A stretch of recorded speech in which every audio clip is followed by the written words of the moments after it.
Mein Stadt, Søby.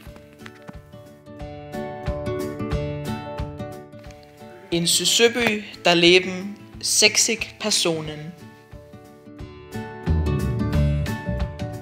In Søby kennt man jeden, aber es ist ein Buschfunk hier. Die Natur ist schön. Søby ist ruhig. Fast ruhig. In Søby kann ich cross auf die Felder fahren. Ebberup ist 10 Minuten entfernt und wir haben weder Bus noch Zug.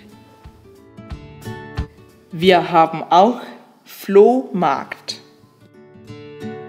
Hier ist kein Supermarkt und meine Freunde leben weit entfernt. Wir haben viel Platz und ich kann laute Musik hören. Das ist unsere größte Touristenattraktion.